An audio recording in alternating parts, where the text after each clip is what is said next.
할렐루야. 반갑습니다. 네.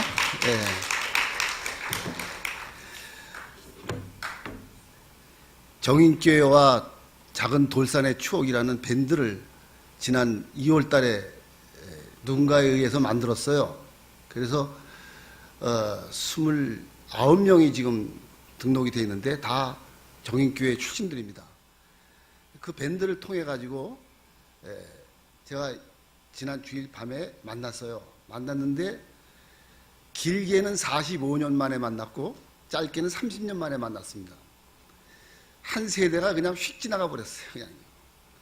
그래서 학창시절 때 정인교회 열심히 다녔던 저희들은 이제 노년이 돼버렸고 이제 자식들이 다 이 정인교회를 지금 이끌어 나가는 그런 세대로 변화되었습니다. 참 세월이 너무 빠르다는 것 정말 실감을 합니다. 저는 뉴욕에서 인디안 선교를 주로 담당하고 있어요. 인디안 선교를 하는데 지난 8월 달에 시카고를 거쳐서 그 미네소타라는 곳, 또 미시간, 위스콘신이라는 그 카나다 북부 지역까지 올라가서 인디안들을 만나서 인디안들에게 복음을 전하는 일을 하였습니다. 작년에도 갔었고 그 10여 년 동안 지금 계속되고 있어요.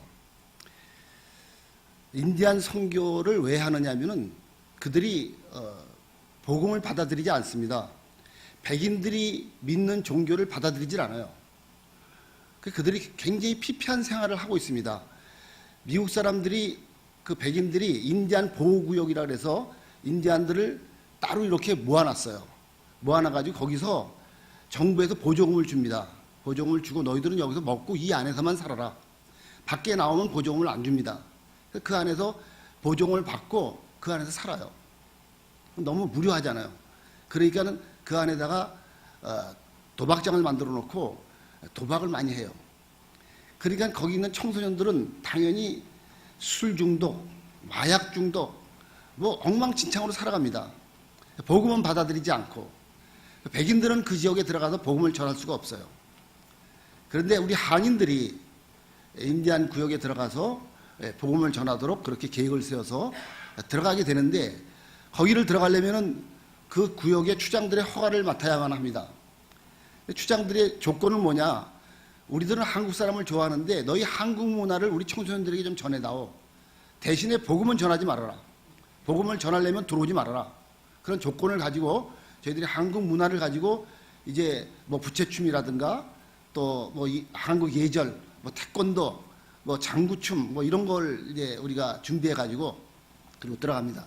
들어가서 그들에게 한국 문화를 소개하고 한국말도 가르치고 또 네일 아트를 또 가르치고 이렇게 개인적으로 접촉하면서 서로 어울리고 그렇게 하기를 10년을 하였습니다.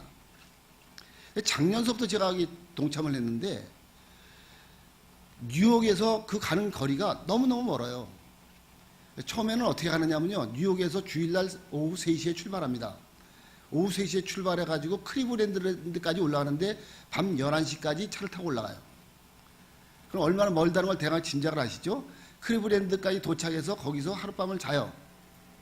그리고 나서 그 다음날 아침에 또 버스를 타고 다시 또 미네아폴리스라는 곳으로 또 올라갑니다. 12시간을 올라가요. 12시간 올라가서 그날 하룻밤을 또 잡니다. 자고 나서 각 지역으로 이제 그 다음날 아침에 지역으로 파견돼서 올라가는 시간이 10시간이에요. 그럼 가히 여러분들이 얼마나 멀다는 걸 짐작을 할 수가 있겠죠? 근데 문제는 뭐냐면요. 가는 동안에 먹어야 되잖아요. 우리가 학생들하고 다 합쳐가지고 300여 명이 가는데 그 먹을 것을 순장들이 다 준비를 합니다. 준비를 하는데 아이스박스에다가 샌드위치도 준비하고 햄버거도 준비하고 김밥도 준비하고 하는데 이것을 뉴욕에서 준비해가지고 가다가 먹어요. 그러고 나서 클리브랜드에 도착해서 클리브랜드에서 밤새도록 우리 집사님들, 권사님들이 그걸 밥을 만듭니다. 아이들 먹여야 할 거를. 그러니까 잠을 한 잠 못 자요. 그리고 나서 다시 또 미네아폴리스까지 올라가서 거기서 또 음식을 만들어가지고 또 가는 길까지 계속 먹지 않습니까? 가서도 계속 음식을 만드는 일에 정신이 없어요. 그러니까 뭐 집사님들은 거의 잠을 한 잠도 못 자는 초죽음이 됩니다. 그럼 거기 화요일날 밤에 도착해가지고 사역하는 날은 수요일날 목요일 날 이틀만 사역을 해요. 그리고 나서 목요일 날 12시 넘어서 1시쯤 돼서 출발을 해요. 그래서 시카고로 내려옵니다. 하루 종일 내려와요. 시카고에서 내려와서 금요일 날 밤에 내려와서 금요일 날 밤에 하루 자고 토요일 날 아침에 또 출발해서 뉴욕으로 내려옵니다. 뉴욕에 내려오면 밤 12시예요. 그래서 사역하는 시간은 이틀. 근데 그들에게 복음을 전할 수 있느냐? 복음 못 전해요. 그러면 무슨 의미로 거기를 갑니까 도대체요? 또 그리고 그들이 갈 때 한 사람 앞에 450불씩 냅니다.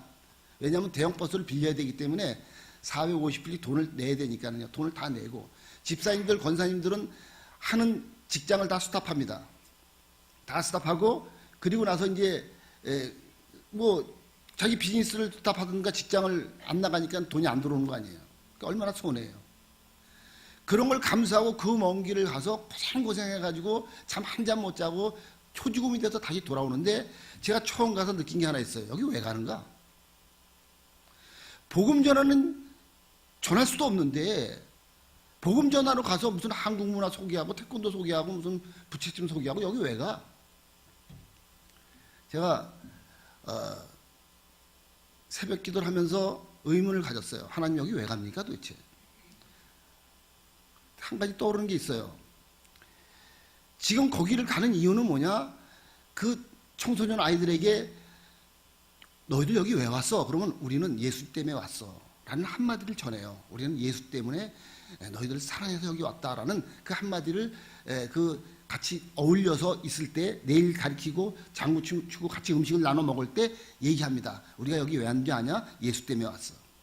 그러면은 예수 때문에 왔다라는 그 예수라는 그 한마디 전하기 위해서 많은 대가를 지불한 거 아니겠습니까? 그러면 예수라는 글자를 빼버리면은 거기는 왜 간 것입니까? 아무 이유가 없어요. 갈 이유가요. 오직 거길 간 이유는 예수 그리스도 그분 때문에 거기 가서 우리는 예수 때문에 여기 왔어 라는 한마디 전하기 위해서 거길 간 겁니다. 돌아올 때도 먼 길을 돌아와요. 그 한마디 전하기 위해서 많은 대가를 지불했다 하는 말씀이에요. 저는 새벽 기도를 하면서 이렇게 느꼈습니다. 아, 우리의 인생이 바로 이것이로구나. 우리의 인생이 태어나서 학창시절에 정인교회 와가지고 막 문화기 밤도 하고 막 축구대회도 하고 막 신나게 막 그냥 재밌게 학생 시절을 보내고 나서 세월이 휙 지나가지고 이제 저도 한갑이 지나가지고 이제 이 자리에 섰습니다. 왜 살았어요? 왜 공부를 하고 그렇게 많은 대가를 지불하면서 우리는 왜 살았느냐는 거예요. 하나님이 질문하십니다. 여러분들에게 질문하셔요. 왜 너희의 인생을 살았느냐? 너는 뭐 때문에 인생을 살았느냐고 묻는다면 여러분 뭐라고 말씀하시겠습니까? 내 자식을 위해서? 뭐 때문에 살았느냐고요. 우리의 인생 삶 속에 예수 그리스도라는 글자 한 가지를 빼버리면 우리의 인생은 아무것도 아니에요. 우리는 태어나면서부터 지금까지 많은 공부를 하고 돈을 벌고 그리고 많은 대가를 지불한 이유는 뭐냐? 바로 여러분들을 통해서 예수 그리스도의 향기를 품어내고 여러분들을 통해서 예수라는 그 글자가 전해지기 위해서 주님께서는 여러분들을 이 땅에 태어나게 하셨다는 말씀이에요. 그걸 빼면 우리는 헛사는 겁니다. 우리의 인생 전부는 다 예수 그리스도 때문에 존재하고 예수 그리스도 때문에 사는 것 아니겠습니까? 성경 전체를 함축해서 딱 한마디로 뭐죠? 한마디로 구약 성경은 오실 예수님, 신약 성경은 오신 예수님, 한마디로 예수님이에요. 성경 속에는요 감춰져 있는 예수님의 이야기가 계속 나와요. 그래서 골로새 2장 3절에 보니까는 그분 예수 안에 지혜와 지식과 모든 보물이 감춰져 있느니라. 성경 안에 예수님이 감춰져 있어요. 그분을 우리는 발견해내는 겁니다. 여러분들의 이 삶을 우리가 함축시켜가지고 성경 안에 예수 그리스도가 감춰져 있다면은 여러분의 인생 삶 속에도 예수 그리스도가 감춰져 있어요. 우리는 믿음으로 그들 끌어다녀서 그분의 그 믿음을 가지고 예수 그리스도를 내 안에 간직하는 것입니다. 예수 그리스도가 여러분에게 자리 잡고 있는 거예요. 자, 성경을 보시죠. 구약 성경에 아브라함을 보면 아브라함이 예수님을 만나요. 아브라함이 예수님을 만났다? 좀 이상하죠? 근데 아브라함은 예수님을 만납니다. 여러분들이 잘 아는 대로 멜기세덱이라는 사람을 만나요. 그래서 그분에게 11조를 드립니다. 히브리서 4장에 보니까 멜기세덱을 누구라 그랬죠? 예수님이라고 상징해요. 그분이 찾아오셨어요. 아브라함은 그분을 처음 알아봤습니다. 그분에게 자기 모든 것을 드려요. 그리고 세 사람의 하나님의 사람이 내려옵니다. 그때 아브라함은 처음 알아봤습니다. 그분을 잘 접대했어요. 예수님께서 요한복음 8장에 보니까는 바리새인들을 보고 뭐라 하느냐, 너희의 조상 아브라함은 나를 이렇게 대접하지 아니하느라. 예수님께서 그 세 사람 중에 한 사람으로 내려오셨습니다. 아브라함은 그걸 발견했어요. 감춰져 있는 예수 그리스도를 찾아낸 겁니다. 신약 성경에 구약 성경의 모세가 예수님을 만나요. 여러분 잘 아는 대로 출애굽기 3장 14절에 보니까는 무슨 얘기가 나오느냐면은 하나님의 이름을 물어보지 않습니까? 저 이스라엘 백성들 그리고 애굽 사람들에게 당신을 누구라고 소개할까요? 라고 하니까는 하나님께서 뭐라고 말씀하셨죠? 나는 스스로 있는 자다. 영어로 말하면 I am that I am. I am that I am. 나는 나야. 이런 뜻이에요. 그럼 나는 나야라는 그 단어를 가만히 추적해 보니까 그 단어를 쓴 사람은 예수님뿐이 없어요. 신약에 와서 예수님이 이 얘기를 씁니다. 유대인들에게 뭐라고 얘기하느냐? 오실 그이가 내가 나야. 나야 나. 똑같은 단어를 쓰셔요. 그 모세에게 나타났던 그 하나님은 바로 예수 그리스도였습니다. 태초에 누가 계셨죠? 말씀이 계셨느니라. 그분은 누구와 함께 계셨습니까? 하나님과 함께 계셨어요. 계속해서 예수 그리스도께서는 신약 성경 안에 계속 합쳐져 있어요. 그래서 그걸 상징적으로 홍해바다가 가지는 사건, 무리바 반석이 깨지는 사건을 통해서 또 만나의 사건을 통해서 예수 그리스도를 계속 상징적으로 보여주고 있습니다. 신약 성경에 와서 오신 예수님이 오셨어요. 그런데도 그 예수님을 발견하지 못하고 십자가에 못 박여 죽였습니다. 오늘날 이 사회 속에서 예수 그리스도를 발견하고 예수 그리스도를 내 안에 모신 사람, 그 사람은 하나님의 영을 가진 사람. 너희 안에 예수 그리스도의 영이 있는가 실험해보라. 예수 그리스도의 영이 없으면 그는 하나님의 사람이 아니라. 여러분 안에 감춰져 있는 예수 그리스도께서 여러분 안에 계시다는 사실을 믿어지면 아멘 하시길 바랍니다. 그분이 여러분들의 모든 삶을 주관해 계세요. 그분 때문에 존재하는 겁니다. 그런데 우리가 예수 그리스도를 자꾸 내몰아쳐요. 예수 그리스도는 필요가 없고 내가 내 힘을 가지고 뭘 하려고 그래요. 모든 우리 삶의 모든 문제, 비즈니스의 모든 문제, 교회의 모든 문제는 예수 그리스도께서 일하도록 만들어주시지 아니하고 여러분들이 일을 하기 때문에 문제가 생기는 겁니다. 그분이 일을 하시도록 여러분들은 손을 놓아야 돼요. 마가복음 4장에 보면 이런 사건이 나옵니다. 예수님께서 배를 타고 가시다가 뭐 하셨죠? 피곤하셔서 주무셨어요. 근데 풍랑이 오고 물결이 막 몰아칩니다. 몰아치니까 제자들이 어떻게 했습니까? 막 두려워 떨기 시작했어요. 그걸 상상해 보십시오. 물이 막 배 위로 올라오니까는 그 제자들이 할 수 있는 유일한 길은 뭐냐? 물을 퍼가지고 밖으로 내리는 것 외에 할 수 있는 일은 아무것도 없었어요. 자, 근데 잘 보십시오. 그 안에 누가 있습니까? 예수 그리스도가 계셔요. 예수 그리스도와 함께 있는데도 불구하고 그분을 깨워서 이 풍랑을 잔잔케 하실 분은 그분 예수 그리스도 외에는 없는데도 불구하고 그분을 안 깨워요. 안 깨우고 자기가 자기 힘으로 하려고 그래 자꾸요. 그분이 옆에 계신데도 말이에요. 그분만 깨우면 모든 문제가 해결되는데 그분만 깨워서 그분한테 모든 것 우리가 이렇게 죽게 됐습니다라고 고백하면 모든 문제가 해결되는데도 불구하고 안 깨우고 자기가 그 일을 하고 있다 이 말씀이에요. 모든 문제는 바로 예수 그리스도가 안 계시기 때문이에요. 여러분의 가정에 예수 그리스도께서 주인이십니까? 온 마음 다해 예수 그리스도를 사랑하십니까? 온 마음 다한다는 것은 99%가 아니에요. 99%의 삶. 이제는 우리의 여러분 인생 다 살아보지 않았습니까? 인생 무슨 낙이 있습니까? 저도 한갑 지나고 나서 가만히 생각해 보니까 인생 아무 낙이 없어요. 아무 낙이 없어서 그래서 3년 전서부터 TV 안 보기 시작했습니다. 신문 안 보기 시작했습니다. 뉴스 아무것도 안 들어요. 그리고 하나님에게만 올인합니다. 그분에게만 올인해도 시끄러운 소리가 계속 들려요. 그분만을 초점을 맞춰서 그분만 가니까는 나머지 문제는 그분이 다 움직여 나가시더라고요. 제가 교회가 이민교회를 하다가 이민교회 그래도 뭐 한 80명 정도 모이면은 여기 한국에서는 한 800명 정도 모이는 거 아니겠습니까? 큰 교회로 성장을 했었어요. 그런데 교회가 어려움이 닥치기 시작하면서 교인들이 절반이 떨어져 나갔어요. 그러니까 당장 교회 렌트비 내기가 이제 급급해진 거예요. 급급해지니까는 뭐 저가 사례비를 못 받잖아요. 사례비를 못 받으니까 저희 집 렌트비를 못 내고 먹고 살기가 점점 힘들어지는 거예요. 그런 와중 속에 교회가 또 어려움이 생기는 게 뭐 가스가 갑자기 중단이 돼요. 그래서 그거를 또 인스펙션 받으라고 또 그래가지고 그걸 받으려니까 돈, 한국 돈으로 3천만 원이 있어야 돼요.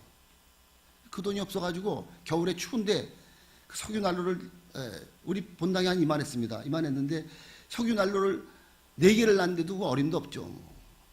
교인들이 계속 떨어져 나가는 거예요. 그러다 보니까는 뭐 렌트비를 낼 수 있는 렌트비가 그때 당시에 4,100불 냈습니다. 4,100불이면 얼마인지 450만 원을 내야 되는데 그 돈이 안 들어오는 거예요. 그러니까 교회가 점점 무너지기 시작해서 결국은 교회를 문을 닫게 됐어요. 그래서 한 5년 전 얘기입니다. 굉장히 어려웠어요. 자, 그러니 제가 크레딧 카드로 살아갈 수밖에 없지 않습니까? 교회 렌트비 크레딧 카드로 다 내기 시작했어요. 8개 크레딧 카드가 다 빵꾸가 난 거예요. 신용 불량자가 되고 말았습니다. 카드가 다 중단되어 버렸어요.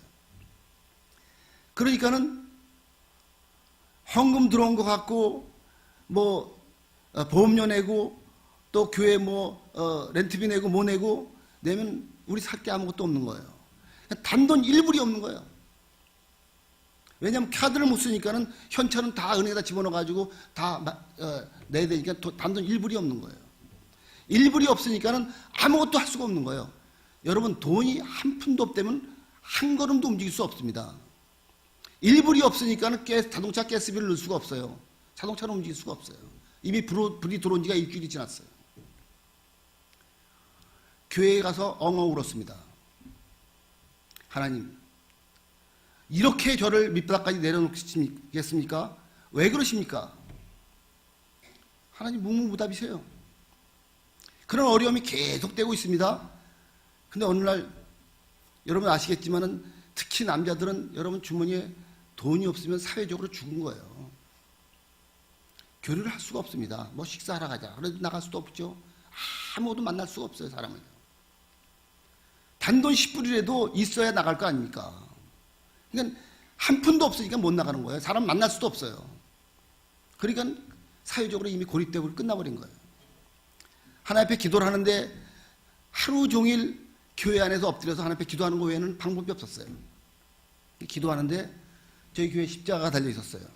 그 십자가에 얼뜻 보니까는 주님이 십자가에서 피를 흘리고 계시더라고요. 그런데 얼뜻 보니까는 그게 저 같아였고, 그래서 자세히 들여다보니까는 이렇게 보니까는 예수님이고 이쪽으로 이렇게 보니까는 저예요. 제가 십자가에서 죽었더라고요. 주님께서 하시는 말씀이 너는 죽었어. 너는 끝났어. 네 입으로 할 수 있는 건 아무것도 없다. 주님께서 말씀하시더라고요. 너는 죽었어. 나는 그 말이 제 귀에 들어오는 순간에 내가 그리스도와 함께 십자가에 못 박혀 죽었나니 이제는 내가 산 것이 아니여 내 안에 그리스도가 사는 것이라 라는 말씀이 제 안에 새겨지기 시작했어요. 나는 죽었구나. 아, 나는 죽었구나. 제가 깨닫기 시작했습니다. 믿어지기 시작한 거예요. 아, 주님이 죽을 때 죽었구나. 난 아무것도 할 수 없구나. 이제 죽었다는 사실을 알게 되니까요, 그 다음서부터는 아무것도 귀에 들어오질 않아요. 저희 집사람이 막 뭐라 그래야 됐잖아요.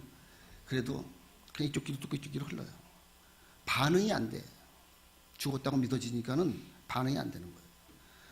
제가 여기 정인교회 젊었을 때도 축구를 좋아해가지고 있잖아요. 이 돌산에서 축구를 신나게 했어요. 근데 지금도 제가 축구를 합니다. 제 나이에 축구하는 사람 그렇게 많지 않아요. 그런데 축구를 하는데 이제 나이 20살이나 어린 친구들이 있잖아요. 막 목사님 그렇게 하면 되냐고 막 소리 지르고 그냥 막 반말 찌꺼기 막 찌직하고 그래요. 그러니까요. 그러면은 속으로 그래. 야 이놈아 너도 내 나이 대봐 이렇게 그러면 그 말이 목사님 왜 그렇게 합니까? 그러면 자존심이 상하고 그래야 될 텐데 그런 게 하나도 상하지 않아요. 돈이 없어요? 하나도 걱정이 안 돼. 하나님께서 알아서 하시겠지. 어떻게 보면 좀 염세주의적으로 빠지는데 가면 갈수록 주님이 하시고 있다는 사실을 눈에 보기 시작한 거예요. 아, 주님께서 하시는구나. 기적과 같은 일을 하시는구나. 조금씩 주님이 하시는 일들이 눈에 띄기 시작하는 거예요. 놀라운 일들이 일어납니다. 교회가 다시 부흥되기 시작해요. 아무것도 없는 상태 속에서 교인 다 나갔어요. 두 가정 남겨놓고. 두 가정 남겨놓고 교인 다 나갔는데 그 두 가정이 남아가지고 한 가정이 끝까지 남았어요. 끝까지 남으니까는 하나님께서 그 남은 한 가정을 축복하셔요. 축복하시는데 기가 막히게 축복을 하시더라고요. 예? 그 수출하는데 미국에다 수출했는데 옷을 수출했는데 박스에다 옷이 잔뜩 쌓여져 있는데 몇 년 동안을 창고에 그냥 보관되어 있는 그 옷을 갖다 이 집사님한테 사라고 그 오파가 왔어요. 가보다 보니까 박스에 잔뜩 들어있는데 한 박스에 20불씩 그냥 뭐 전부 해봤자 한 5만 불 정도 되는 그런 저건데 5만 불이 당장 어디 있어요? 그러니까는 그냥 그럼 우리 팔아서 주겠다. 근데 문제는 뭐냐면 옷은 다 걸어놔야 되는 매장이 있어야 되잖아요. 근데 매장이 없는 거예요. 그래서 제가 이제 목사님들하고 얘기하다가 어떻게 그런 큰 매장 좀 있었으면 좋겠다라고 얘기를 했는데 그 목사님이 듣고 우리 교회 집사님이 창고가 하나 있는데 그 창고가 쓸만한 창고라고 예전에 거기 매장을 했던 창고인데 아주 깨끗하게 잘 정리되어 있다고 거기 들어가서 거기서 옷을 펼쳐놓고 그리고 장사를 하기 시작한 거예요. 장사를 하기 시작했는데 장사가 대박이 난 거예요. 6개월 만에 옷이 다 팔려가지고 3억을 벌었어요. 그 돈을 버니까 목사님 우리 가정에서 예배 드리지 말고 교회 집시다. 나가서 교회를 짓겠다는 거예요. 그 한 사람이 기적을 일으키기 시작해요. 지금 뉴욕에서 우리 교회만큼 빠르게 급성장하는 교회가 없습니다. 계속 들어와 계속 그냥. 그것도 지하교회인데 하나님은 놀라우게 역사하십니다. 끝까지 하나님을 바라보고 교회를 지키려고 하는 그 사람 한 사람 하나님 들어쓰셔요. 그리고 저는 죽었다. 난 아무것도 할 수 없다라고 오직 주님만 향하여 주님만 바라보니까는 주님께서 일을 하기 시작하신 거예요. 그런데 우리는 계속 내가 해. 내가 하려고 그래. 여러분 주님 앞에 두 손을 드십시오. 주님과 싸워봤자 여러분만 다 터진다니까요. 여러분 계속 여러분들이 고집부리고 한번 해보세요. 그러니까 눈탱이가 밤탱이 된다니까요. 이건 안 돼요 도대체가. 그런 안 되는 이유가 뭐냐? 하나님이 우리를 얼마나 큰 은혜를 주셨는지에 대해서 여러분들이 깨닫지 못하고 때문에 그런 겁니다. 얼마나 큰 은혜를 주셨는지 여러분들 한번 상상해 보십시오. 이제 나이가 드신 어른들은 아실 거예요. 내 인생에 얼마나 하나님이 큰 은혜를 주셨는가. 아셔요. 우리는. 내 자녀들 얼마나 잘 컸어요. 내가 잘해준 거 별로 없어요. 잘 컸습니다 다. 내가 존재하는 자체만으로도 하나님의 은혜라는 사실을 아는 사람, 그 사람 벌써 하나님 안에 들어간 거예요. 여러분 잘 보십시오. 우리 여호수아 몇 장입니까? 여호수아 6장이죠. 6장에 보면 라합 이야기가 나옵니다. 라합 앞에 뭐가 붙죠? 기생 라합. 항상 라합이라는 이름이 나올 때는 기생이라는 이름이 나와요. 근데 이 기생 라합의 족보를 보면은 아무것도 없어. 그냥 이 기생 라합은 하나님의 범주에 없던 사람이에요. 그는 이방인이었었고 그는 몸을 파는 여자였어요. 그러니까 하나님의 범주에 들어올 수도 없었고 하나님의 생각에도 없던 사람이에요. 근데 이 라합이라는 여자가 하나님을 믿고 우리 히브리서에 보니까는 믿음으로 기생 라합은 구원을 얻었고 기생 라합은 믿음으로 하나님을 바라보면서 하나님으로부터 은혜를 입어서 그 기생나합이 어떻게 누구의 족보에 들어가죠? 예수님의 족보에 들어가서 왕의 족보에 들어가요. 놀라운 은혜 아닙니까? 그냥 태어나서 살다가 죽어서 흙이 돼서 지옥에 떨어지면 그만일 한 무가치한 여자가 예수님의 족보에 들어 왕의 족보에 서게 됩니다. 놀라운 일이 벌어집니다. 근데 그 다음 장에 누가 나오느냐? 누가 나오죠? 아간이라는 사람이 나옵니다. 아간이라는 사람의 족보를 딱 7장에 보니까는 7장 1절에 보니까 이렇게 나와요. 유다 지파 세라의 증손 삽디, 삽디의 손자 갈미, 갈미의 아들 아간 4대를 계속해서 얘기하고 있어요. 성경에 4대를 계속해서 얘기하고 있는 건 굉장한 족보입니다. 그렇죠? 유다 지파야 거기다가. 근데 그 지파는 어떻습니까? 하나님의 말씀을 불순종하고, 그죠? 하나님 앞에 드려야 할 물건을 숨기고 지가 가지려고 했다가 죽습니다. 두 얘기가 똑같은 얘기가 나오면서 라합의 얘기와 아간의 얘기가 계속 똑같이 나열되어 나와요. 그러면서 아간의 얘기 속에 무슨 얘기가 나오냐? 오늘날까지 아간의 무덤은 있더라. 얘기가 나옵니다. 아간이 왜 이렇게 됐느냐? 하나님 앞에 불순종했기 때문에. 또 이유는 간단해요. 라합은 은혜를 입었어. 은혜를 입었다는 건 뭡니까? 공짜로 다 얻었다는 겁니다. 여러분은 한마디로 말하면 기생 라합이에요. 뒤돌아보니까는요, 여러분은 기생이야. 아무 가치도 없었어. 하나님이 여러분들 부르셔서 오늘 이 자리에 세운 줄 믿습니다. 여러분들을 하나님께서 택하여 주셨어요. 얼마나 감사한 일입니까? 내가 이 세상에 태어나서 하나님을 믿고 하나님의 자녀가 됐다는 자체 하나만으로도 우리는 감격스러워서 하나님 앞에 두 손 들고 하나님 말씀하십시오. 오늘 내가 이 밤에 내 생명을 뺏어간다 할지라도 하나님 할 말 없습니다. 하나님 감사합니다. 그 감격스러움이 여러분들에게 있어야 합니다. 그런데 여러분들에게 하나님께서 얼마나 많은 은혜를 주셨습니까? 자녀들에게 축복해 주셨습니다. 지금까지 살도록 한 번도 굶어본 적이 없이 살아가게 하셨어요.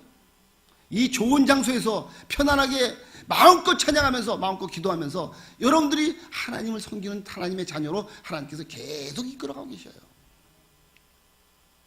그럼에도 불구하고 불만 있으십니까? 하나님은 여러분들에게 엄청난 은혜를 주셨어요. 눈물을 펑펑 쏟아서 한량없는 은혜, 말할 수 없는 은혜가 내 안에 펑펑 넘치는데도 불구하고 우리는 그분을 끌어들이질 않아요. 그분과 동행하지 않으려고 그래요. 나와 동행했으면 좋겠다라고 문을 두드리고 계시는데도 문을 안 열어요. 이스라엘 백성이 어떻게 했습니까? 이스라엘 백성들이 아주 못됐잖아요. 얼마나 하나님 앞에 원망을 하고 얼마나 하나님 앞에 도전을 했습니까? 여러분 잘 아시는 대로 그 마라의 스물에 와서도 물이 쓰니까는 모세를 원망하고 하나님을 원망하지 않았습니까? 하나님께서 그 쓴물을 단물로 바꿔주셨어요. 그 바꿔줄 뿐만 아니라 그들이 그 물을 먹고 고통을 나고 있는 그것을 하나님께서 치유해 주셨어요. 그래서 치유의 하나님이라고 소개하고 있습니다. 그뿐만 아니라 그들이 하나님을 원망하고 먹을 것이 없으니까 하나님 원망할 때 하나님께서 그들에게 뭘 내리셨죠? 만나를 내리셨어요. 만나를 내렸다는 것은 모든 우리 인간이 먹는 것은 다 땅에서 나게 돼 있어요. 근데 하늘에서 내려오기 시작해요. 하나님께서 너희들의 인생을 책임진다는 어떤 메시지가 그 안에 들어있습니다. 하늘에서 내려와요. 하늘에서 내려오는 그 만나를 그들은 먹고 있었습니다. 그들을 인도하고 있었어요. 뭐가 인도했죠? 구름 기둥과 불 기둥이 그들을 인도하고 있었어요. 근데 그들이 르비딤에 와가지고 하나님과 다툰 사건이 일어나기 시작합니다. 그래서 물이 없으니 물을 달라고 그래요. 그래서 거기를 마사, 무리바라고 하지 않습니까? 하나님과 다투었다, 하나님과 시험하였다라고 얘기 나옵니다. 그러면서 그들이 뭐냐? 하나님을 시험했는데 어떻게 시험했느냐? 이유는 간단해요. 하나님이 우리를 지키고 계신다면 기적을 보여주십시오. 그 하나님 시험하는 거 아니겠습니까? 왜 우리를 이렇게 이 모양 이 꼴로 우리를 고통스럽게 합니까? 하나님 정말 하나님 맞습니까? 하나님 나에게 기적을 베풀어 주십시오. 당장 문제를, 이 물 문제를 해결해 주십시오. 하나님에게 지금 도전하고 있는 겁니다. 하나님께서 어떻게 하셨습니까? 호렙산에 바위 위에 쓰셔요. 그래 놓고는 장로들을 데리고 오라 그러죠. 장로들을 데리고 와가지고 모세 보러 장로들이 보는 앞에서 모세도로 그 반석을 치다 그럽니다. 근데 잘 보십시오. 하나님이 그 반석 위에 서 있어요. 그럼 그 반석을 치면 누굴 치는 거죠? 하나님을 치는 거예요. 성경에 우리 고린도서 10장에 보니까 그 반석은 누구라? 예수 그리스도라. 그분을 쳐요.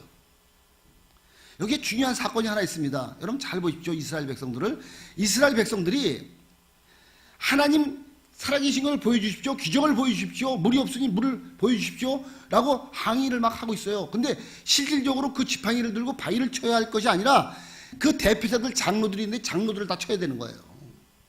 근데 스스로 자기를 치는 거예요, 지금.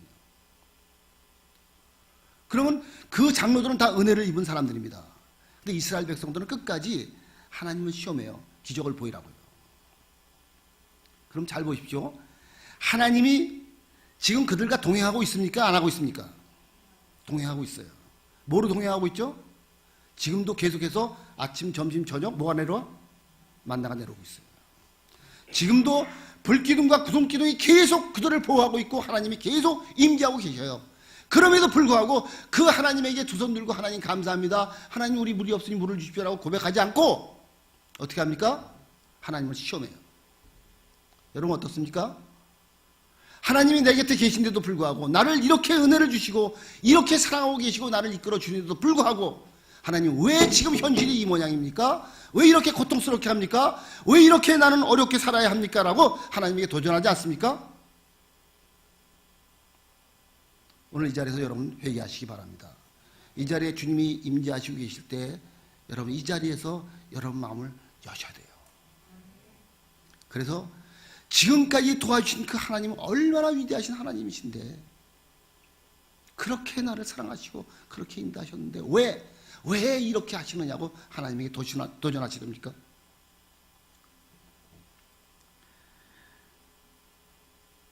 우리의 삶 속에는 끊임없이 하나님이 우리를 이끌어가고 계십니다. 계속 이끌어가고 계세요. 어디까지요? 하나님 나라까지 계속 이끌고 가셔요. 지금도 여러분들을 지키고 계시고 여러분들과 함께 계셔요. 여러분들이 영안이 뜨셔서 하나님을 앞에 두시고 그분 앞에 쓰지 않았습니까? 예수 그리스도가 그분이 앞에 지금 서고 계세요. 그분 바라보고 가는 거예요. 계속 뒤돌아보지 마십시오. 뒤돌아보면 기생이에요. 뒤돌아보면 죽은 겁니다. 성경은 그걸 누누이 강조하고 있어요. 우리 여호수아서 4장에 보니까 이런 얘기가 나오지 않습니까? 요단강을 건너가는데 뭐를 메고 가죠? 제사장들이 법궤를 메고 갑니다. 법궤를 메고 갈 때 그들이 요단강을 건너가서 요단강 중간에 섰을 때 중간에 서서 12돌을 쌓아 올립니다. 그 12돌을 쌓아 올린 다음에 건너가서 길갈이라는 데 가서 또 돌을 쌓아 올려요. 2번 돌을 쌓아 올립니다. 그러면은 물이 요단강을 범람할 때는 그 12돌이 보이지 않아요. 그리고 밖에 있는 돌만 보입니다. 그리고 그 돌을 세워놓고는 주님께서 뭐라고 말씀하시느냐? 이것을 후손들에게 대대로 기억하게 하고 기념하라 라고 얘기하고 있어요. 너희 후손들이 물어보고 이게 뭡니까? 라고 하면은 우리 주님께서 요단강을 이렇게 홍해바다 걸르듯이 걸도록 우리 주님께서 이렇게 하셨다라고 가르쳐라 라고 얘기하고 있습니다. 그게 뭘 상징하고 있습니까? 지금 이미 요단강을 건너왔어요. 요단강을 건너왔던 그 12돌은 이미 죽은 거예요. 그리고 길갈에 서 있는 그 12돌은 살은 겁니다. 죽음과 부활을 상징하고 있어요. 예수 그리스도를 지금 상징하고 있습니다. 예수 그리스도가 죽으심과 살으심 함축해서 그분의 두 마디로 죽으심과 살으심이 계속 공존하고 있습니다. 여러분의 삶의 뒤를 돌아다 보면 여러분들은 다 죽었습니다. 여러분은 죽었어요. 생각해 보십시오. 과거로 돌아가시겠습니까? 돌아갈 수도 없어요. 과거가 재밌었어요. 과거가 너무도 그리웠어요. 옛날에 이 돌산에 빵가게가 있었어요. 빵가게가 있었는데 빵가게에서 빵을 잘라가지고 빵가루로 이렇게 옆에 남아있는 걸 가지고 가서 뭐 그때 돈이 얼마 들었는지 잘 모르겠습니다만 가서 빵을 사오면 그 빵가루를 가져오면 거기에 안고 좀 이렇게 그 팥 묻어있으면 그게 어떻게는 맛있는지 있잖아요. 그 추억을 서로 얘기하면서 깔깔대고 막 웃었습니다. 과거에 다 없었을 때 그런 추억을 다 가지고 있었던 그런 웃음의 얘기를 가지고 있어요. 재밌지 않았습니까? 여러분들 과거에 좋은 일도 많이 있었고 나쁜 일도 많이 있었어요. 그러나 뒤돌아보면 기생이요 죽었어요. 여러분 다 죽었습니다. 그리고 다시 예수 그리스도로 말미암아 다시 살았어요. 그래서 뒤를 돌아보지 말라는 겁니다. 앞을 바라보고 예수를 향해서 달려가라는 거예요. 예. 다른 거 아무것도 없어요. 앞에 계신 주님께서, 대장 되신 주님께서 그분이 우리를 이끌어 가시는 줄 믿습니다. 그분만 붙들고 가면은 그분이 여러분들의 문제를 다 해결해 주신 줄 믿습니다. 생각해 보십시오. 아까 배에 풍랑이 들었습니다. 그래서 물이 막 옳차오고 그리고 위기에 처해 있습니다. 그때 예수님만 깨우면, 예수님만 붙들면 문제는 다 해결돼요. 작은 문제든지 큰 문제든지 아무리 어려운 문제를 할지라도 예수님만 깨우고 그분만 붙들면 그분이 해결해 주시는 분인 줄 믿습니다. 그냥 앞을 보고 하시는 거예요. 뒤를 돌아보지 마십시오. 자식들 미련 갖지 마십시오. 이번에 오니까 거제에 내려가서 또 울산에 내려가서 제가 설교를 인도하고 돌아오면서 주일날, 수요일날 이렇게 말씀을 전했습니다. 전했더니 성도들이 은혜를 받았다고 내일 특별 집회를 다시 한번 해달라는 거예요. 다른 집회를. 그래서 목요일날 없던 여정을 다시 만들어서 또 했습니다. 근데 그러니까 하루가 남아서 저를 데리고 뭐 구경시켜준다고 구경하러 갔어요. 근데 볼 게 뭐 있습니까? 아무 미련이 없어요. 뭘 볼 게 있습니까? 무슨 뭐 울산 앞바다, 무슨 뭐 간절곡이니 뭐니 뭐 가면 뭐래요? 간절곡이니 봐서 뭘 할 겁니까? 이미 벌써 제 마음속에는 이 세상의 미련이 다 떠났어요. 자식들 여러분, 왜 자식들이 귀하지 않겠습니까? 보면 얼마나 귀엽습니까? 얼마나 귀합니까? 내가 어떻게 투자해서 키운 자식인데 그 자식들이 여러분들에게 부모 대우 하겠습니까? 가치관이 변했어요. 여러분 부모로 취급도 안 해. 지들 살기 바빠가지고요. 더군다나 얼마나 살기 바쁘니까 얘네들 죽기 살기로 지금 사는 거예요. 돈 모아놓고 살라고 발버둥치고 있는데 부모가 가서 머리 내밀어봤자 아무 소용없어요. 그냥 끊으세요. 그냥 자녀 다 끊어버리세요. 세상 끊어버리세요. 다요. 드라마 뭘 하는지 모르겠습니다만 그거 봤자 말짱한 일이에요. 그거요. 다 끊어버리시고 99% 여러분들이 하나님에게 올인한다 할지라도 안 돼. 100% 다 하나님에게 초점을 맞추십시오. 그러면 그분이 여러분들의 인생을 좌우합니다. 여러분들의 인생을 이끌어 가시고 새로운 세계로 이끌어 가셔요. 틀림없습니다. 성경이 이렇게 얘기하고 있지 않습니까? 근데 우리는 자꾸 세상에 미련을 두고 있어요. 자꾸 좋은 거 보려고 하고 해외여행 한번 갔다 와야지, 유럽 여행 한번 갔다 와야지, 뭐 어딜 갔다 와야지. 뭘 갔다 옵니까? 갔다 오긴요. 천국이 지금 앞에 있는데 뭘 갔다 와요. 미련 두지 마세요. 서서히 이제 이 세상 끊어버리세요. 이제요. 생각해 보십시오. 이 세상에 뭘 미련이 있습니까? 예? 지금 가서 여러분들이 뭐 지금 뭐 장로님 가서 바람 피시겠어요? 지금 뭐 어서 술 마시겠어요? 예? 미련 없어요. 다 세상 미련 다 끊고 하나님만 바라보시고 가면은 여러분들의 먹고 사는 문제 하늘에서 내려오는 줄 믿습니다. 그분만 바라보고 가는 거예요. 오늘 본 말씀이 그거 아닙니까? 뒤에 것은 다 잊어버리고 앞에 것만 향하여 주님을 향하여 달려가는 거야. 그것만 보고 달려가는 거예요. 제가 이런 일이 있었습니다. 차가 도요타 아바론을 타고 다니는데 근데 차가 오래돼가지고 미션이 나갔어요. 그럼 미션이 나갔다는 거는 트랜스미션이 나갔다는 거는 여러분들이 자동차를 아시는 분들은 아실 거예요. 엔진 다음에 가장 중요한 것이 트랜스미션이에요. 그게 나가면 차는 끝난 거예요. 그거를 고치려고 하니까는 2,000불이 들어가요. 그 2,000불이 들어가가지고 이거를 2,000불짜리를 돈을 더 들여가지고 새 차를 하나 사나 이걸 고쳐야 되나 갈등이 생기는 거예요. 그러니 뭐 당장 새 차 사기는 뭐 그렇고 그래서 일단 아는 정비소에다 갖다 맡겼습니다. 맡겨가지고 그리고 나서 연락이 왔어요. 다 고쳐놨다고.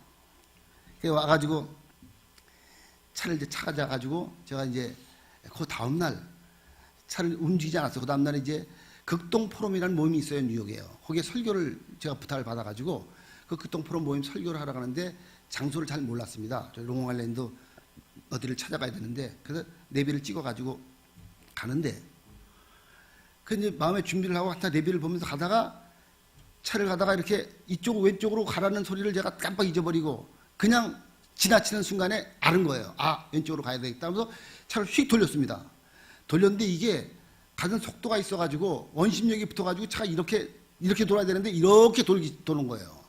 이렇게 도니까 상대방 이쪽에 있는 그 브록을 치면서 이게 그냥 차가 막 치고 올라가면서 주택가로 그냥 차가 치고 올라간 거예요. 그러면서 타이어 앞이 다 찌그러지고 다 박살이 나고 차가요. 꽝 하면서 그냥 탁 올라간 거죠. 순간 팍 앉아있으면서 이거 어저께 고쳐왔는데 이거 이런 황당한 일이 어디 있습니까 이게요. 그리고 그 돈 찾아온 것도 돈도 다 갚지도 않고 500불만 주고 나머지는 천천히 주기로 하고 찾아왔는데 또 이렇게 완전히 망가져 버렸으니 이제 끝난 거 아니에요. 그날 연락해가지고 차는 토잉카로 가져가고 그리고 다른 분이 와서 저를 갖다 픽업해가지고 가서 이제 설교를 하는데 설교가 되겠습니까? 머릿속에는 계속 꽝 하는 그것 때문에 이게 설교가 안 되는 거예요 도대체요. 집에 와서 이렇게 사고가 났다고 얘기하니까 우리 집사람이 왜 도대체 운전을 어떻게 하는지 벌써 무슨 운전을 30년 한 사람이 운전을 그따위로 하냐고 그러고 막 계속 그냥 구사리만 주는 거야. 괜히 말했구나 그냥. 그리고 속상해서 잠을 자는데 이 잠이 와야죠 이게. 그날 충격에 잠을 자는데 계속해서 머리에 그 꽝 하는 순간이 머릿속에 지워지질 않는 거예요. 아무리 내가 잘라 그래도 이게 잠이 안 오는 거예요. 잊어야지, 잊어버리자.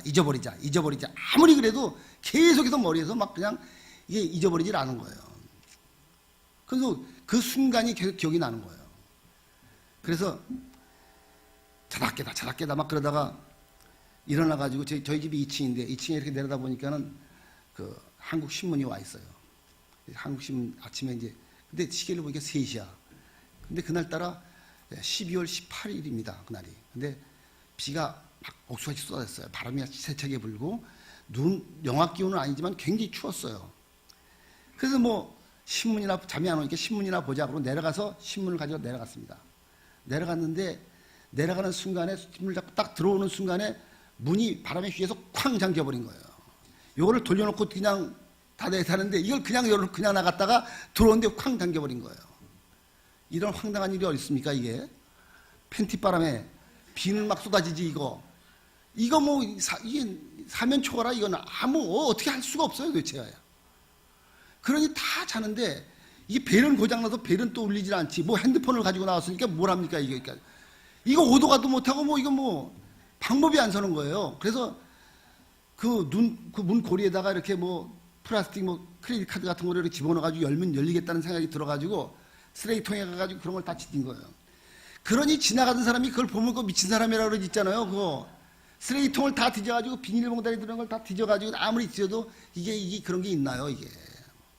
비는 쏟아져서 춥긴 하지 온몸은 다 젖어 있지 막 오들오들 떨면서 이게 하나님 이게 도대체 뭐 웬일입니까 이거. 아까는 자동차 사고 나더니 이거는 도대체 너무 삭막하더라고요.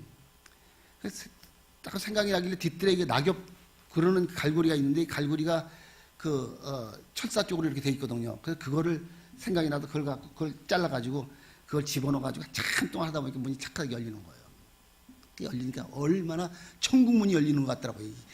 이야, 참, 그러니까 거기 집에 딱 들어가서 시계를 딱 보니까 4시 5분. 1시간 5분 동안을 밖에서 팬티바람에 온갖 그냥 쇼를 다 한 거예요, 제가요. 그러면서 들어놓여 있는데 성경 말씀이 생각이 나는 게 사무엘하 12장 이야기가 생각이 나요. 다윗이 아이를 얻었지 않습니까? 근데 아이가 심히 아파. 하나님께서 치셨다 그랬어요. 그 아이를 치니까 이 아이가 막 심히 아픈 거예요. 아프니까 다윗이 어떻게 했습니까? 식음을 전폐하고 하나님 앞에 기도했어요. 하나님, 저 아이 살려주십시오. 그리고 하나님 앞에 간절히 기도했어요. 그런데 그렇게 기도를 했는데도 불구하고 아이가 어떻게 됐죠? 죽었어요. 근데 죽었다는 소식을 신하들이 전할 수가 없어. 얼마나 간절한지. 전했다가는 난리가 날 것 같아. 그래서 신하들이 전하지 않습니다. 안 했는데 이 다윗이 웅성웅성하는 소리를 듣고 그 소리를 들었어요. 듣고 나서 그 소리를 듣자마자 성경에 있는 말씀을 그대로 얘기를 하면 일어나서 몸을 씻고 의복을 입고 하나님께 경배하고 그리고 음식을 먹더라. 이렇게 되어 있어요. 그러니까 신하들이 아니 조금 전에 아이가 죽었는데 어떻게 왕이 그렇게 할 수 있습니까? 아무리 그래도 일어나자마자 머리에 기름 바르고 큰 옷을 다 정장을 하고 다시 하나님 앞에 경배하고 그리고 음식을 먹고 어떻게 그렇게 할 수 있습니까? 라고 질문을 해요. 그랬더니 묘한 말을 합니다. 뭐라고 그랬습니까? 그는 나에게 올 수 없다. 이미 과거야. 나는 그에게로 갈 수 있어. 미래야. 뒤의 것은 잊어버린다. 나는 앞을 향해서 가겠다라. 여러분, 우리가 생각해 보십시오. 제가 그렇게 잊어버리려고 과거를 잊어버리자. 어저께 일어날 자동차 사고 잊어버리자. 지금 일어났던 잊어버리자. 다 잊어버리고 아무리 잊어버리려고 해도 안 잊어버렸던 그것이 하나님의 말씀으로 비춰보니까 잊어버릴 수밖에 없어요. 잊어버리자. 그리고 아침이 됐습니다. 아침이 돼서 입 딱 다물었어요. 어저께 일어난 사건, 팬티바람에 내가 나가서 떨었다라고 얘기했다가는 또 집사람한테 그냥 온갖 바가지 다 들겨 같아가지고 입 딱 다물고 아무 소리 안 했어요. 아무 소리 안 하고 교회 가서 엎드려서 하나님께 기도했습니다. 하나님, 왜 이런 일이 났습니까? 왜? 하나님께서 아무 소리도 안 하신 거예요. 그건 네 잘못 아니야. 뭐라고 얘기했습니까? 할 말 없어요. 근데 하나님께서 은혜를 주시는데 이틀이 지나갔습니다. 돈 한 푼 없어요. 자동차도 없습니다. 그런데 이틀이 딱 됐는데 여러분 잘 아시는 방지일 목사님의 조카분이라는 방지강 목사님이라는 분이 계십니다. 미국에서 목회를 하시고 이제 은퇴를 하셨어요. 근데 제가 자동차 사고가 났다는 이야기를 듣고 극동 포럼에 가서 설교를 할 때 그 얘기를 들어서 전해서 들었어요. 저한테다가 전화가 왔어요. 한 목사, 뭐 차 사고 났다면서 이게 얼마래? 잘 모르겠는데요. 가자고. 내가 찾아줄게. 그러더라고요. 가서 그냥 찾아왔어요. 아무도 몰라. 여러분들만 알아니까요. 네? 우리가 과거의 것을 잊어버리고 앞의 것만 보고 달려가면은 나머지 문제는 하나님이 해결해 줄 믿습니다. 다른 거 아무것도 없어요, 우리요. 주님 살아계시지 않습니까? 여러분 살아계심을 믿지 않습니까? 우리가 온 마음 다해서 주님을 사랑하고 그분을 정말 경배하고 그분 앞에 우리 머리 숙이는 분도 아닙니까? 그러면 나머지 문제는 뭐가 필요 없어요, 다요. 다 여러분들 가져갈 거 아무것도 없어요, 전부요. 오직 예수 그리스도 한 번 붙들고 가는 것 아니겠습니까? 그분 붙들고 가면 그것이 제일 최고지. 나머지 것은 아무 필요가 없어요. 돈 남겨주시겠습니까? 우리 자녀들에게 남겨줘봤자 말짱한 일이에요, 다요. 자녀들 편하게 하지 말고 우리 엄마, 우리 아빠 예수 하나 때문에 인생을 살았구나라는 그거 하나 심어주고 가세요. 뭐가 있겠습니까? 두고두고 우리 자녀들이 예수님 때문에 사는 분 우리 엄마, 우리 아빠 그 인식만 심어주면 여러분들은 성공한 자녀 교육을 하신 거예요. 결론을 맺습니다. 성경의 모든 내용들을 한마디로 함축하면 예수 그리스도 죽으신가 부활이에요. 동일하게 여러분들도 죽었으며 여러분들도 다시 살았어요. 성경은 계속 강조하고 있어요. 그걸요. 너희는 십자가에 못 박혀 죽었나니 너희는 하늘의 것을 사모하라. 땅의 것은 너희는 죽었고 로마서 6장 6절에 뭐라 했습니까? 그러니까 너희 옛사람은 이미 십자가에 못 박혀 죽었느니라. 다 죽었어요. 그러므로 여러분들은 하나님의 사람들입니다. 세상 사람들이 아니에요. 그렇게 즉 말하자면 새로운 피조물, 즉 세상 사람들과 DNA가 달라졌어요. 하나님의 DNA를 여러분들이 받았습니다. 하나님의 DNA, 하나님의 유전인자를 받고 새로운 사람, 새로운 피조물로 여러분들은 여기 앉아 계신 거예요. 하나님의 사람들이에요. 그래서 영에 속한 사람들. 그냥 사람들이 아니에요. 여러분들이 우리가 얼마나 가치가 있습니까? 영에 속한 사람. 여러분 개 있지 않으세요? 개가 5만 원짜리 개도 있고요. 5억 원짜리 개도 있어요. 5억 원짜리 개가 왜 5억 원짜리 개인 줄 아십니까? 잘 짖기 때문에, 도둑을 잘 잡기 때문에, 잘 달리기 때문에 그런 거 아니에요. 절대로요. 5억 원짜리 개의 가치는 주인이 눈차기만 하고 오라로 타옵니다. 앉아? 그렇게 배가 고파도 달려들어서 고기를 먹으려고 할 때도 스톱! 하면 스톱합니다. 주인의 말에 절대 순종해 가장 가치 있는 개예요. 하나님께서 여러분들에게 스톱! 너의 모든 것들을 내가 지금 오늘 가져가겠다 할 때 하나님 가져가십시오. 그렇게 순종하는 그 사람이 가장 하나님에게 가치 있는 사람, 가장 비싼 사람이에요. 근데 우리는 이게 어떻게 해서 번 돈인데, 어떻게 해서 내가 이걸 키운 건데, 어떻게 해서 마련한 건데 안 나요. 그거는 5만 원짜리. 하나님의 말씀에 순종하시고 나는 죽었구나. 이제부터 여러분들 죽었다고 고백하십시오. 나가면서 나는 죽었습니다. 난 그리스도 때문에 다시 삽니다라는 고백과 함께 새로운 삶을 오늘부터라도 출발하시기를 주님의 이름으로 축원드리겠습니다. 기도하겠습니다. 존귀하신 아버지 하나님, 부족한 것 오늘 두서없이 이렇게 말씀을 전했습니다. 임재하시는 주님, 이들에게 살아계신 하나님의 말씀이 심어지기를 원합니다. 주님, 이들에게 어려운 일이 있습니다. 힘든 일이 있습니다. 원망스러운 일이 있습니다. 이 모든 것들을 주님 내려놓을 수 있도록 은혜 베풀어 주시옵소서. 이제는 주님을 향하여서 주님을 앞에 세우고 주님만을 향하여 달려가겠습니다. 이들이 결단하는 그 순간 주님 성령님께서 역사하여 주시옵시고 주님께서 이끌어 주시옵소서. 모든 문제가 예수의 이름으로 해결될지어다. 주여, 이들 믿음대로 되게 도와 주시옵소서. 그래서 예수 그리스도로 말미암아 모든 문제가 해결되고 예수 그리스도로 말미암아 행복을 찾고 예수 그리스도로 말미암아 교회가 즐거워지고 기뻐지는 그러한 신자들 다 될 수 있도록 인도하여 주시옵소서. 우리 한 3분간 통성으로 하나님 앞에 회개하면서 기도하도록 하겠습니다. 전능하신 아버지 하나님, 이 시간 저희들 기도합니다. 아버지 하나님여, 미련하고 아버지 하나님여 더디 깨닫는 저희들 하나님 앞에 나와서 이렇게 아버지 고백합니다. 주여, 저희들의 마음을 아버지 하나님 감찰하여 주시옵소서. 지금까지 내 안에 계신 예수님을 아버지 앞에 내드리지 못했습니다. 하나님 역사하여 주시고 하나님 인도하여 주셔서 하나님의 사람으로 살기 원합니다.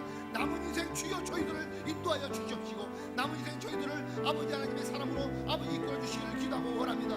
성령님, 저희들을 도와 주시옵소서. 저희들을 인도하여 주시옵소서. 존귀하신 아버지 하나님 앞에 모든 것 내어드립니다. 역사하여 주시옵소서.